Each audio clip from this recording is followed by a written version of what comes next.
The studio lights blazed down that Tuesday evening as Michael B. Jordan settled into the guest chair across from Jimmy Kimmel. The audience hummed with excitement, expecting a breezy chat about Michael's latest blockbuster. But the air crackled with an undercurrent of tension, a clash waiting to ignite. Jimmy leaned in, his trademark smirk sharper than usual, laced with something almost predatory. "Michael, the internet's been buzzing about you. Some wild rumors about your personal life. Care to clear the air?" Michael's smile stayed polished, but his eyes sharpened, a glint of steel beneath the charm. "Jimmy, I'm here to talk about the movie. That's what we agreed on, right?" "Come on, man," Jimmy pressed, his tone teasing but cold. "You're on my show, in my chair. The audience wants the real stuff. Don't they deserve to know who you're dating, what's going on behind the scenes?" The crowd's energy shifted, their laughter fading into uneasy silence. Michael's jaw tightened, a flicker of restraint holding back something fiercer. "Jimmy, I've always been upfront about my work, my craft. That's what matters. There's a difference between being real and feeding tabloid gossip." Jimmy's eyes gleamed, sensing a challenge. "Oh, that's where you're wrong, Michael. When you're in that chair, everything's on the table, your love life, your politics, your family. That's the deal. You don't get to pick and choose the narrative." Michael's composure was ironclad, forged through years of dodging invasive reporters and demanding directors. But Jimmy's words, "That's the deal," hit like a spark on dry tinder. "Actually, Jimmy," Michael said, his voice calm but edged, "that's not the deal. That's your version of it. I'm a guest, not a punching bag." Jimmy's laugh was sharp, almost mocking. "A guest? Sure, but you're on my turf, Michael. I've been doing this for decades. I know how this game works, you don't get to call the shots." The audience went still, the playful vibe of late-night TV replaced by something raw, almost dangerous. Michael leaned back, his gaze steady, but frustration burned in his eyes. "I've sat across from the best in the business, Oprah, Stern, you name it. They all knew where to draw the line. They treated me like a person, not a headline to exploit." "Exploit?" Jimmy scoffed, his voice dripping with condescension. "That's a bit dramatic, don't you think? I mean, you've made millions playing the same gritty hero in every film for years. If anyone's exploiting, it's you, cashing in on the same old role while your fans eat it up." The jab landed hard. The audience gasped, a collective intake of breath. Michael's publicist, in the front row, froze, her face a mask of dread. But Michael went still, his expression shifting from restraint to something wounded, then to a quiet fury. "Did you just question my integrity as an actor?" His voice was low, controlled, but it carried a warning that chilled the room. "I'm questioning a lot," Jimmy doubled down, his smirk faltering but his ego unyielding. "Your acting, your whole authentic shtick, this perfect image you've crafted. Let's be honest, Michael, you're just a Hollywood heartthrob who got lucky with a few roles." The words were venom, and Michael's hands clenched into fists, the tension visible in his knuckles.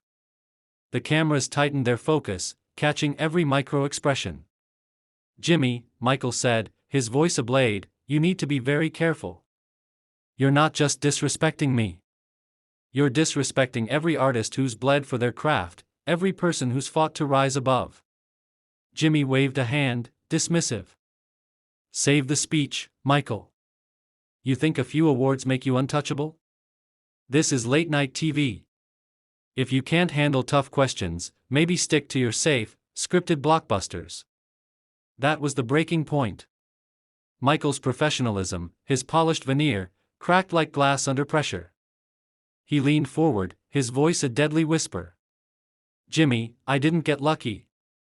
Every role, every award, every cent I've earned came from work that would break most people. I've collaborated with directors who know more about storytelling than you'll ever grasp about comedy." Jimmy's confidence wavered, but he pushed back. "What, you think that intimidates me? This is my show, Michael. My rules. Your show?" Michael's laugh was cold, cutting. "Jimmy, you're not even the funniest guy in this room. You're a middle-aged host who's made a career mocking people more talented, more successful, more relevant than you'll ever be. The audience was frozen, some covering their mouths, others staring wide-eyed. This was no longer a talk show, it was a showdown. You want to dig into my personal life? Michael continued, his voice rising like a tide. Let's talk about yours. Your whole career's built on being the safe choice, the guy networks pick because you'll never challenge anyone or say anything that matters. Jimmy's face reddened, his hands trembling as he gripped his mug. You don't know what you're talking about, he stammered, but the words lacked strength. Don't I? Michael's gaze was unrelenting. You're threatened by people like me. We take risks, create art, push boundaries. You parrot jokes written by writers funnier than you, interviewing people more interesting than you'll ever be. Jimmy slammed his mug down, the sound jarring. You've been reading too many of your own headlines, Michael. You're acting like some visionary when you're just an actor with a good agent and better genetics. Michael tilted his head, his stare piercing. Jimmy, are you okay? Because this is hard to watch. Your audience deserves better than this meltdown. My audience loves me, Jimmy snapped, glancing at the crowd, who sat in stunned silence. They've laughed at my jokes for years. Have they? Michael's voice was a challenge, his eyes sweeping the room. They don't look like they're laughing now. They look like they're embarrassed for you. Jimmy's producer waved frantically for a commercial break, but Jimmy was too far gone, spiraling in his own desperation. You know what's happening here, Jimmy? Michael said, his tone calm but lethal.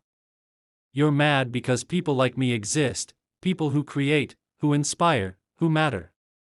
While you're tossing out safe little quips, we're out there telling stories that change lives.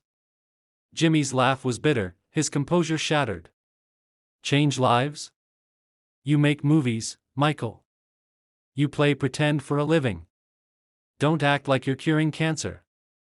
And you tell jokes for a living, Michael shot back.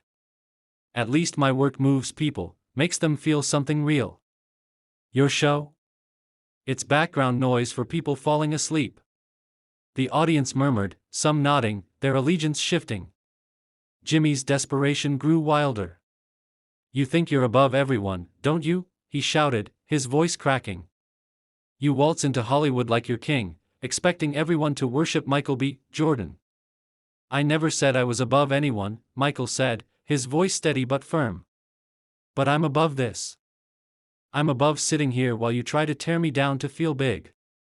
I'm above pretending this is entertainment when it's just pathetic. Michael stood, but Jimmy, in a reckless move, grabbed his arm. Sit down, he hissed. We're not done. The touch was a spark in a powder keg. Michael looked at Jimmy's hand, then at his face, his expression cold enough to freeze fire. Jimmy, he said, his voice a quiet blade, take your hand off me. Now. Jimmy recoiled, his hand dropping, but the line had been crossed. Did you just put your hands on me? Michael asked, his voice soft but searing. Did you just try to force me to stay so you could keep attacking me on live TV? Jimmy's face paled. I didn't mean, I was just, you were what? Michael cut in, standing tall, his presence towering. So desperate to stay in charge that you forgot I'm a person, not your toy? The studio was silent, the air heavy with shock. Michael's voice softened, but its weight was crushing. I came here excited to talk about my work, with respect for you and your show. I thought we'd discuss art, creativity, something real. Instead, you ambushed me. Jimmy tried to speak, but Michael raised a hand. No, Jimmy. You've talked enough. You want to know what I think? You're a coward, so scared of being irrelevant you'll destroy anyone who reminds you of it. Jimmy's voice was a whisper. Michael, can we just start over? Start over? Michael's laugh was sharp. You showed the world who you are tonight. A bully with a microphone, nothing more. The audience was transfixed, some filming, others frozen. Michael's voice grew stronger. I've been in this game over a decade, working with the best directors, actors, visionaries. I've never seen anyone as unprofessional as you're being right now. Jimmy's hands shook, his water glass rattling. Maybe we should take a break, he mumbled. A break? Michael's eyebrows rose. I'm the calmest person here, Jimmy. You're the one unraveling, losing your own show. Jimmy looked around, finding only pity in the faces of his crew. Michael turned to the camera. This man invited me here promising we'd talk about my film, my craft. Instead, he hit me with gossip and attacks. When I held my ground, he got mad enough to grab me, to try to force me to play along. The room felt the weight of a career collapsing. Jimmy, Michael said, his voice commanding, look at me. Do you see what you've done? In 5 minutes, you've burned everything you've built. Jimmy's eyes were red, his face a ruin. For a moment, he seemed ready to apologize, but instead, he lashed out. Folks, this is the real Michael B. Jordan, he said, forcing a grimace of a smile. This is what happens when these Hollywood divas don't get their way, tantrums. The audience gasped. Michael stood still, watching Jimmy dig deeper. Diva, he repeated, incredulous. You grabbed me, attacked my work, ambushed me with lies, and I'm the diva? Jimmy, listen to yourself. Jimmy, unhinged, doubled down. This is why I don't have guests like you. You think you're too good for real questions, too big to be called out. Well, this is my show, and nobody's above accountability. Michael let the words hang, scanning the horrified crew, the stunned audience. Guests like me, he said slowly. What do you mean by that, Jimmy? Because it sounds like this isn't about my answers at all. Jimmy paled, caught. I meant, difficult guests, he stammered. No, Michael said, his voice calm but devastating. You meant exactly what you said. And everyone heard it. Jimmy was sweating, his note cards trembling. You're overreacting, Michael. This is just a conversation. A conversation? Michael's laugh was icy. This is a desperate man trying to tear down someone who scares him. And me refusing to let you. The crew shifted uncomfortably, the producers whispering frantically. Michael's voice carried to every corner. You saw me walk in, confident, successful, and it reminded you of everything you're not. That's what this is about, Jimmy. You're so insecure you'd rather burn your career than face it. Jimmy's voice cracked. You can't just leave, Michael. We've got time left. Michael turned, his expression pure disdain. Watch me. If you walk off, Jimmy threatened, you'll never work in this town again. I have connections. Stop, Michael cut in, his voice a guillotine. You're threatening my career because I won't let you humiliate me? Because I have the nerve to keep my dignity? The audience was silent, some in tears, others in shock. Jimmy, Michael said, I don't need you or your show. I need people who respect talent, not tear it down. Jimmy tried to respond, but Michael silenced him. You said I'd never work again?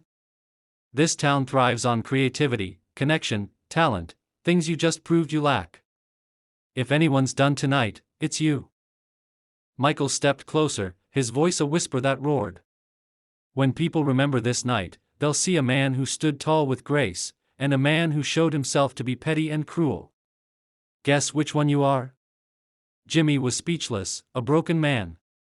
You wanted personal? Michael said. Here's personal. I was raised to respect others, to lift them up, to have integrity, cameras or not. My mother would be ashamed if I stayed here another second. Michael faced the camera. To my fans, to everyone watching, thank you. This isn't entertainment. It's a lesson in what happens when power meets insecurity. He turned to Jimmy. I hope you find help, Jimmy. You can be better. But not with me. Michael paused at the stage's edge. I used to watch your show. I thought you were funny, thought you had something real. Tonight, you showed me that was a lie. Michael walked off, through the stunned audience, out of the studio, leaving a legacy-defining moment. Jimmy sat alone, the lights scorching, cameras rolling. The audience whispered, then spoke, their voices a tide of disbelief. "We'll be right back," Jimmy mumbled, but the show never returned, fading to an endless commercial break. Michael drove home, his integrity intact, his star brighter, his conscience clear. That was the night strength met weakness, and only one walked away whole.